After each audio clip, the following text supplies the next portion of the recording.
Yo, it's that time, and we got to talk about it. July 24th, the USS Benfold, a 10,000-ton guided missile destroyer, loses all power in the South China Sea. Now, why? No propulsion, no steering. It's under its own power. And for 4 days, no working toilets, no air conditioning, no clean drinking water for the crew that was standing watch on a warship in the middle of the ocean. The Navy didn't tell the public for over 3 weeks, y'all. That's not the only ship. That's not even the worst of it. Tonight, I'm not doing the other side segment. Not tonight. This one's personal, and I'll tell you exactly why before we're done. So, this is the time. Welcome to the Hillbilly Think Tank with Spencer Keck. I am the educated hillbilly. And no, that's not an oxymoron. Don't call me a moron. There have been educated, erudite, and emancipated hillbillies in Kentucky ever since my kith and kin came through the Cumberland Gap with Daniel Boone and the other long hunters on their quest for life, liberty, and the pursuit of happiness. They wanted to find it. They found it right here. Now, yeah, I'm Spencer Keck, retired Navy Independent Duty Hospital Corpsman, combat veteran, currently a public school teacher, and a candidate for Magistrate on the Hardin County Fiscal Court, District 3. Segment 1 tonight, the base that fell and how much they hid about it. And y'all, this is big. When we should know what is going on with our taxpayers' money and how it's being spent overseas and or damaged and lost overseas. But they're trying not to let that stuff out very much. Qatar saying an Iranian ballistic missile has struck Al Udeid Air Base in Qatar. That is the largest military installation for the United States in the entire Middle East. And it comes as a new CNN investigation is now looking specifically at the American targets hit so far by Iranian strikes, every single one of them. Tamara Kalblawi is out front. Satellite imagery showing the extent of the damage to U.S. military facilities across Gulf Arab countries. So pay close attention to the one in Bahrain. That's one of our biggest ports that every ship pulls in and out of when it deploys to the Middle East. I've been there several times in deployments. Is starting to emerge, part of Iran's furious response to an Israeli-American campaign that decimated its leadership. At least 9 U.S. military positions have been hit in less than 48 hours. These are relatively close targets. They're much nearer to Iran than its usual target, Israel. So if you look at how close NSA Bahrain is to Iran, too close for comfort, because that is the supply port for our ships when they're operating in that Persian Gulf region. So this is extremely key, very important. That proximity may give Iran's missiles and drones a better chance of hitting their targets. This is the port of Shuaiba, where just after 9 a.m. on Sunday morning, an Iranian strike set a makeshift U.S. operations center at the civilian port ablaze. 6 American service members were killed in the attack. You can see smoke rising from the fire. The blown-out 3-wide trailer blackened on the inside. There are few signs of fortification.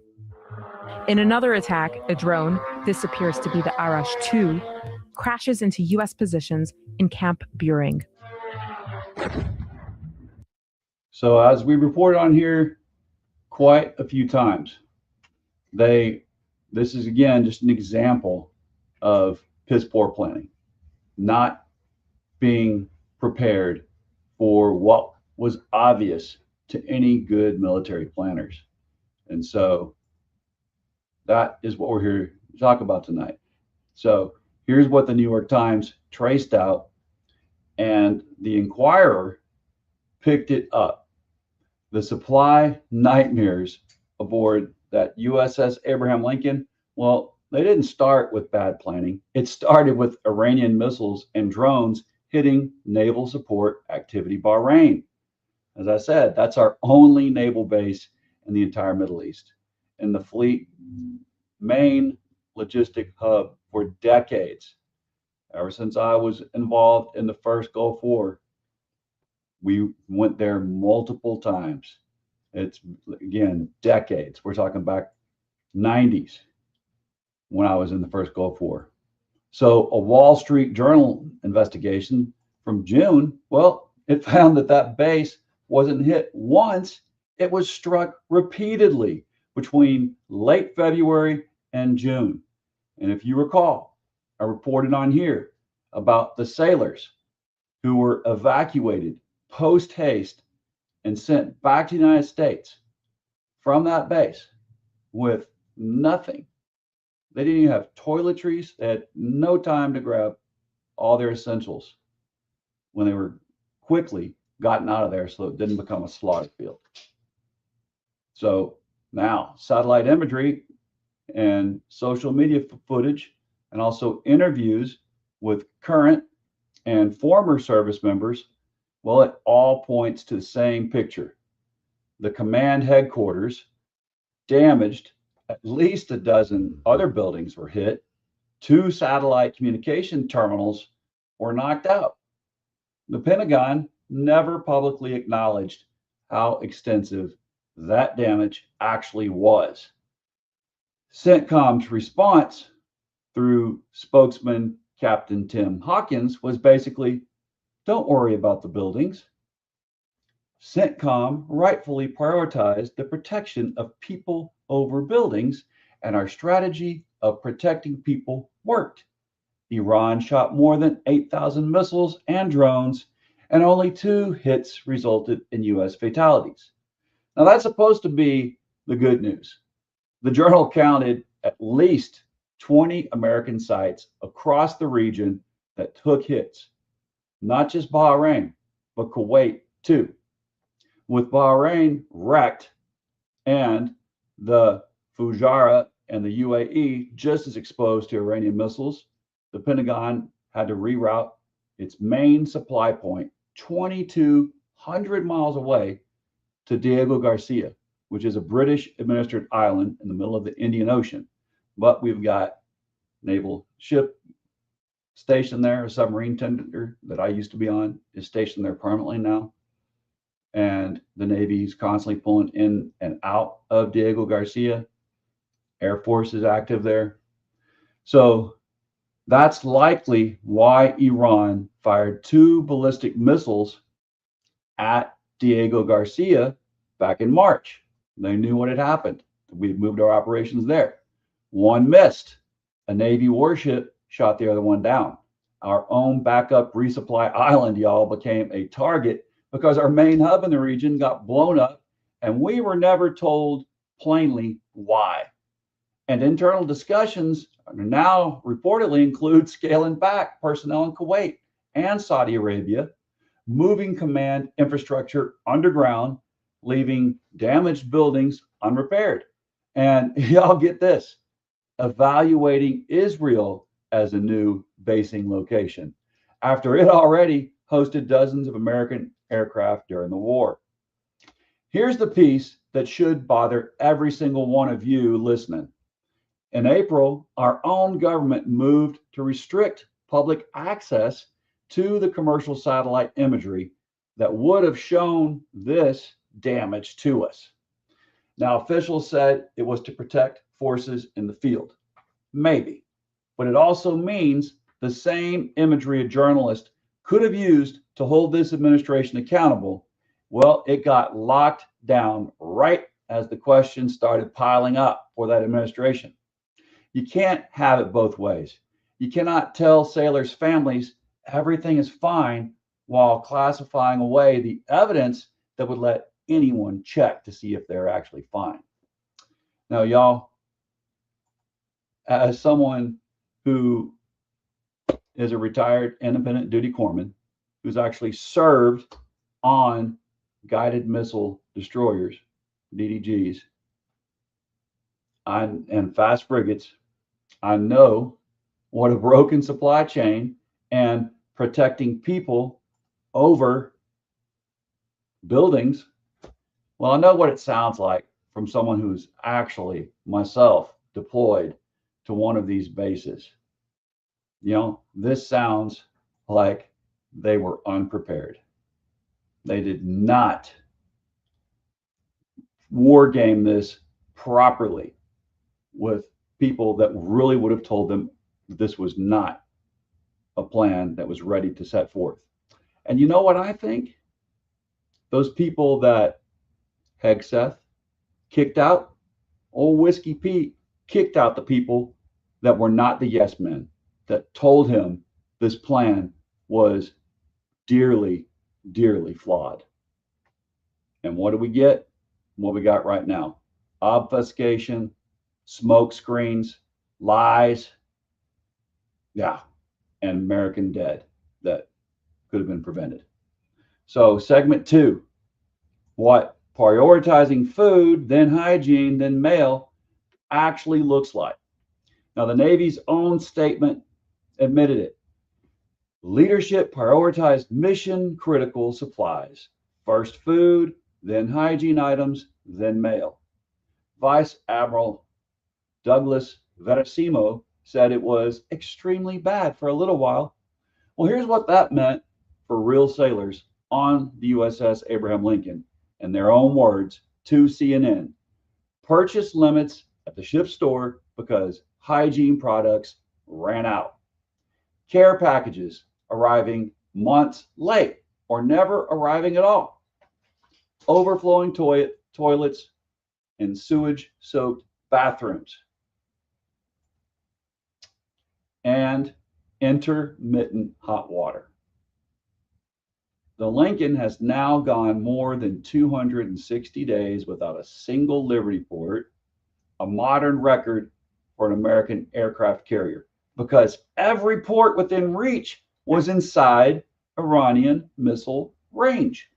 One sailor's spouse told CNN's Jake Tapper her husband called it the worst deployment he's ever been on, and that he's angrier and more frustrated than she's ever known him to be. She had a message for the president and for the Secretary of Defense directly. Take some accountability for what's going on with your military, your ships, and your war. Now, y'all, again, like I said, as an independent duty corpsman who has been here and done this, this is not something that I can just sit back and act like, oh well, you know, no. Let's think about it. Here in Hardin County, we have families with someone on one of these ships right now, checking their phone every day for word. You know, I've got a fellow teacher. He's retired military. His son is a nuclear engineer on an aircraft carrier. He's concerned every single day. Segment 3, y'all. There's no steel man tonight because, like I said, this is personal for me. I'm not giving the other side a fair hearing tonight. I want to tell you exactly why. CNN reported that 2 sailors on the USS Abraham Lincoln strike group have gone overboard in recent months. Both were rescued alive, according to CNN. Others were stopped before they could jump overboard. Now, a Navy official confirmed another sailor went overboard just in the past couple weeks and was recovered and treated. The Navy won't say whether any of those were suicide attempts. And the Navy's official statement was that it has not observed an increase in suicidal ideation or attempts aboard the ship. I had a commentator reply to one of my recent episodes, y'all, and tell me that a few suicides out of 5,000 sailor crew wasn't really that bad, that it's just normal for a group that size. Well, I hope to God that person doesn't have an IGYS 22 tattoo anywhere in their body. If you've ever seen those tattoos, IGYS YS22. That means I got your 6 for the 22 a day that commit suicide. That's how many veterans a day we've been looking at for a while. And that IGY6 means I've got your 6, fellow veteran, fellow current active duty person. I am here to talk to you, and I'm here to talk for you, to push against situations that will put you into the mind state where that might be what you think is your only way out. And so anyone who tells me in my comment section here that you think that 5 a day, I'm not 5 a day, 5, 6 out of a whole crew of 5,000, oh, that's just normal for our population. Well, don't ever let me see you wearing that tattoo. Don't let me ever even thank me for my service. Don't thank me for my service if that's what you're going to do. Because every single one of us in the military is haunted at night by friends that we served with that are never coming home, or who came home and weren't home and they checked out and are gone. So yeah, you got my dander up, and that's why I'm not steel man in this episode tonight, because I got your 6 exist for exactly one reason. Because again, the number of veterans and service members this country loses to suicide every single day is not normal, and it is not acceptable. And treating it as a rounding error is the kind of thinking that gets people killed.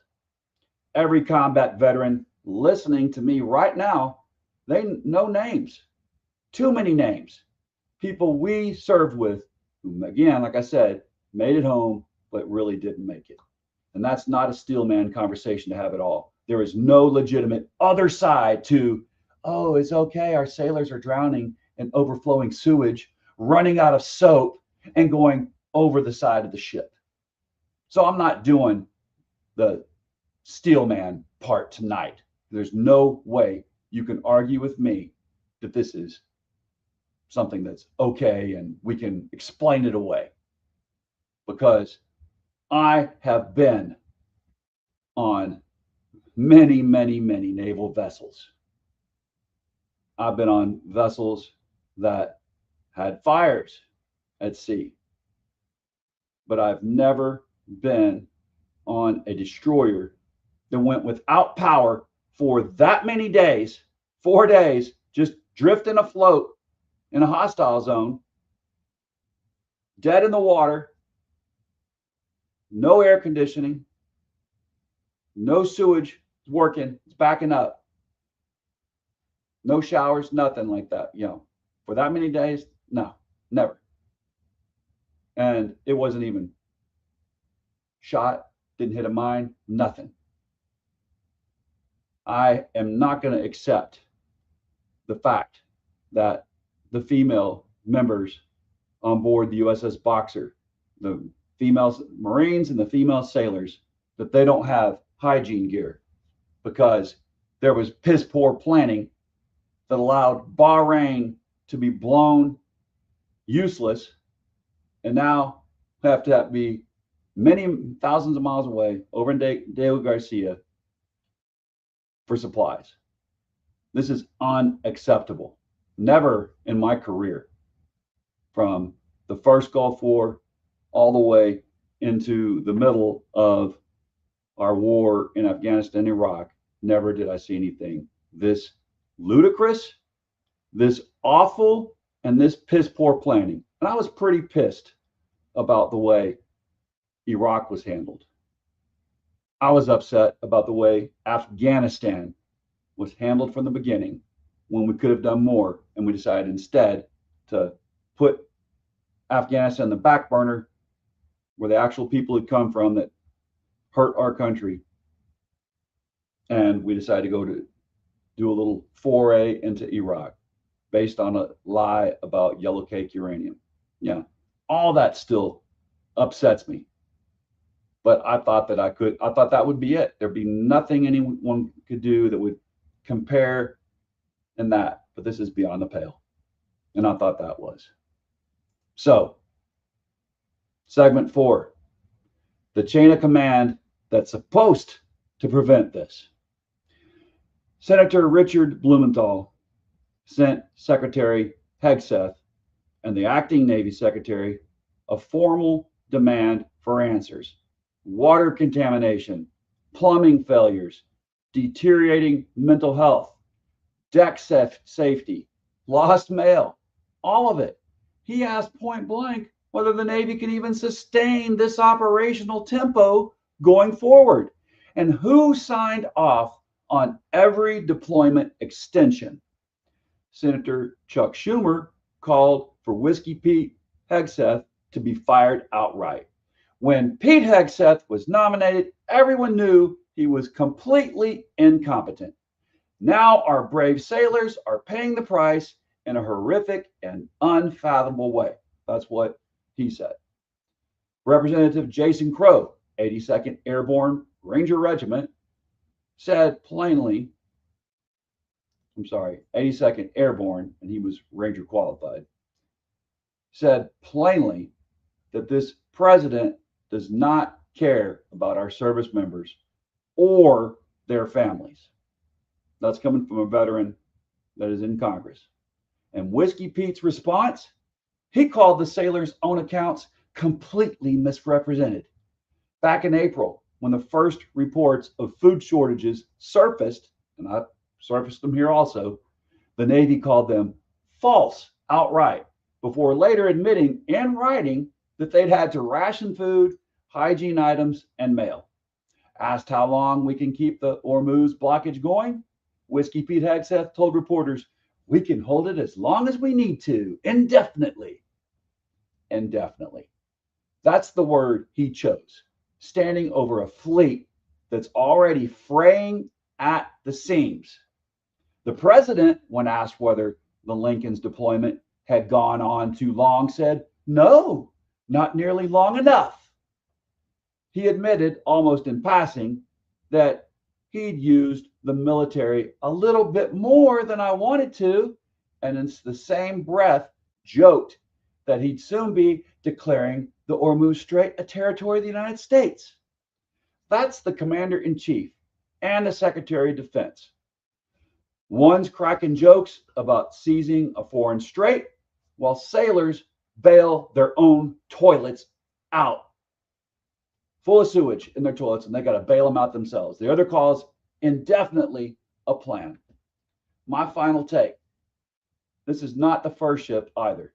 The USS Higgins lost power and propulsion back in May. The USS Gerald R. Ford just came home from a 226-day deployment, the longest carrier deployment since Vietnam, after a laundry room fire that injured sailors and left hundreds without a place to sleep, on top of chronic plumbing failures across nearly 650 toilets. Again, let's look at that timeline. 326-day deployment for the Gerald R. Ford. So they just came back from. And this was the travesty that they had to go through.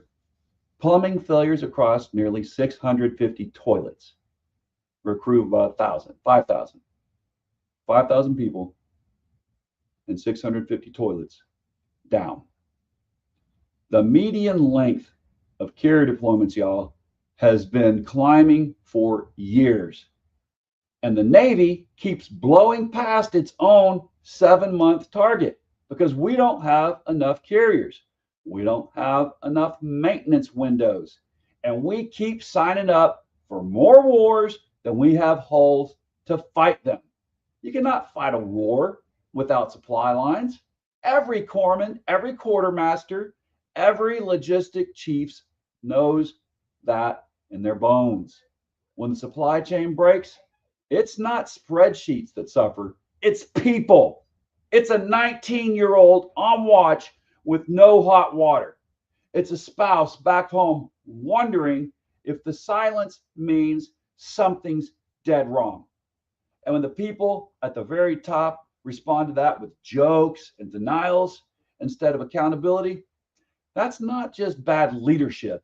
That's a dereliction of duty to our sailors, Marines, airmen, and soldiers.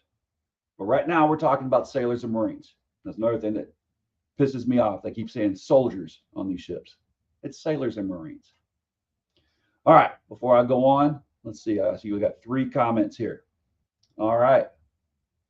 So Copycat says, thanks, Copycats. Hey, folks, please don't forget to like and subscribe. Yes, please don't forget to like and subscribe. Thank you so much, Copycats. Copycat says, they deserve so much better. Just so much better. Tom Armstrong, thanks for being on here. Tom says, Nimitz sailor here was on her when, I'm sorry, Tom says, someone else put something in there. Tom says, I can't put my anger into words that would be published in a family newspaper. There are legal reasons I won't even say what I think needs to happen here, lest some regime flunky see what I type. Yep, gotcha, Tom. Completely understand. Now, all right, we got a Nimitz sailor here. Lloyd Shoemaker. Nimitz sailor here, Lloyd says, was on her when she went to the Indian Ocean to take up station near Iran in 1980. Part of the Navy's first ever presence in that region. We got resupplied regular. Yeah, in the Persian Gulf War, we got resupplied regular. We didn't pull into port as often as I would like. I remember going 90 days at a time. That's we go 90 days, then finally, or 89, then finally pulled in. And also, we were resupplied at sea constantly. Supply ships would pull up right alongside us. We'd shoot over lines, and we'd pull over from the supply ship to our ship. We'd pull over supplies on those lines that were strung across the ships, moving at sea, at decent speeds at sea. So, Lloyd, I'm sure you've seen plenty of that. Lloyd, was Bahrain a base back then? If you're still there, Lloyd, can you let me know that? Did they create Bahrain in 1980 after that, or was it in between your operation and mine in 90 and 91 when I was there? All right, Copycat says, why aren't they getting resupplied? So that's what I was talking about earlier, Copycats, because Iran is so close to Bahrain, the naval base, the supply base, that they blew it to smithereens. Evacuated everyone out of there post haste in secret. As I reported previously, they couldn't even grab toiletries. When they evacuate them in secret to Norfolk, they had to beg people in that region to give these sailors and Marines toiletries and other things like that, just to be able to survive in Norfolk once they came pouring back. So, and all these supply bases got blown up because they're right across from Iran, literally directly across from it, right there in the Persian Gulf. So that's what the show is about tonight. So Lloyd says the bases were hit. There is nowhere for the supply ships to stock up. Exactly. So yeah, to complete that, that's a complete answer there, Copycats. The closest place for them to stock up, as I was saying earlier, is Diego Garcia, a little island out there in the Indian Ocean. If I remember correctly, that's far away from the Persian Gulf area. So, and Iran already tried to send missiles and drones to hit Diego Garcia and to hit some ships there. Luckily, we were able to take out those 2 that they sent, because it was a much further distance. So it was they were able to intercept them. So Copycats, yeah, no problem. Thanks for asking. It's a very good question. Thank you, Lloyd. If you would, please like and subscribe. I'd love to have you on here more. All right, y'all, in closing, if you or someone you love wears the uniform, and this is, I don't want to tear up, get misty-eyed, but I'm pissed. I'm pissed at that person who went into my comments and told me that it's okay that these 5 attempted suicide or did commit suicide, or 6, because I don't think we're getting the truth out of how many are actually gone. They said it was okay. That's normal stats out of 5,000. So that's the whole reason I did this thing tonight and didn't do the steel man. because it is not okay. Like I said earlier, if that person that told me that has that IGY6, Iggy 622, I'm going to scrape it off their arm if I ever meet them. They better not have an I got your 6, the 22 a day, talking about the veterans that commit suicide and saying, I got your 6. And they better never thank one of us for our service, because every single one of us in the military or someone who's a veteran, we know plenty of people that committed suicide. And this is, yeah, you're on my fighting side now. So in closing, if you or someone you love wears the uniform and is struggling, the Veterans Crisis Line is there. Dial 988, then press 1. Call, text 838-255. You matter, and asking for help is not weakness. It's the same courage that got you through everything else. Kentucky sends more of its sons and daughters to serve than almost any other state in this whole country. We owe every one of them a Navy, a country that tells the truth about what it is costing them. From the haulers to the highways, Kentucky doesn't have to agree on everything to be able to look out for each other. To every Kentuckian still standing a watch somewhere far from home tonight, we see you and we're grateful. And we're going to keep asking these questions until somebody in Washington gives us a real answer to them. And that's my promise. And also, if you're anywhere near Hardin County, then you are one of those people tonight thinking some dark thoughts in a bad place. I'm a veteran. I'm here for you. Contact me, talk to me, reach out. That's what I'm here for. I'm here for us. All right, Copycat says, you are right to be pissed. The whole situation is wrong on so many levels, but most especially how our folks are being treated. And to think that someone is such a sycophant for this administration that they make that comment about suicidal service members in my comments, that just a bridge way too far. Again, that's beyond the pale. And I thought I'd seen beyond the pale before now. And I will even put, I'm running for office. I am running for magistrate here in District 3. You can either call me to talk about that, or you can call me to talk about if you are having a problem like we're talking about tonight. I'm here for you. And I've got plenty of veteran friends in this area. We're here for you too. We would love to talk to you. So there's my number. Call me about my campaign. Call me if you are in that dark place and you need to hang out with some veterans that will help you get the help you need. Because that's what we're here for. I got your 6. I'm serious about I got your 6. I don't have the tattoo, but I do have it tattooed here in my heart as a corpsman. And I hope everybody else that's actually listening that gives a damn, I hope you do too. So, all right, y'all. I really appreciate y'all being on here tonight. Appreciate everybody showing up, supporting, because this one meant the world to me. Everything to me. Said, my brother is buried in Arlington. He survived Afghanistan.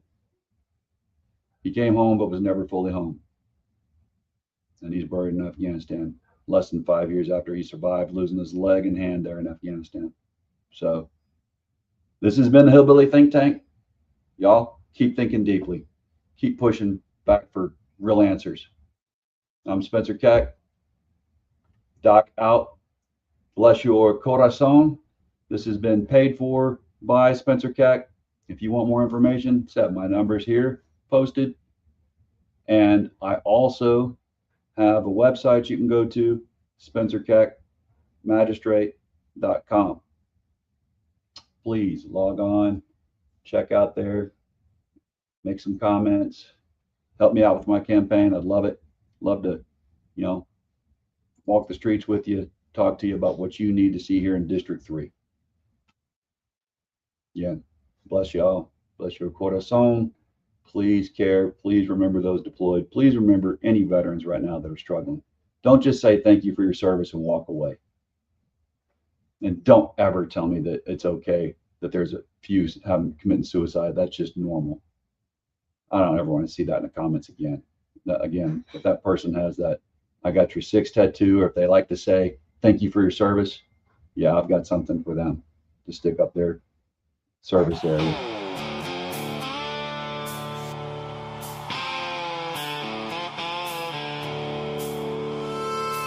Standing for life, liberty, and the pursuit of happiness.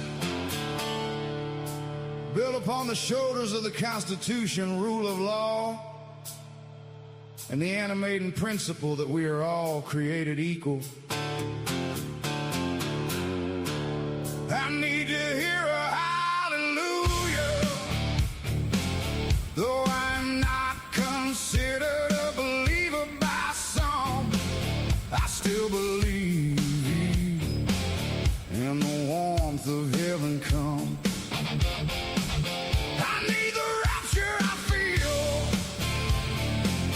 when my feet touch the green, green grass of home. Then I know I have reached the valley of kingdom come.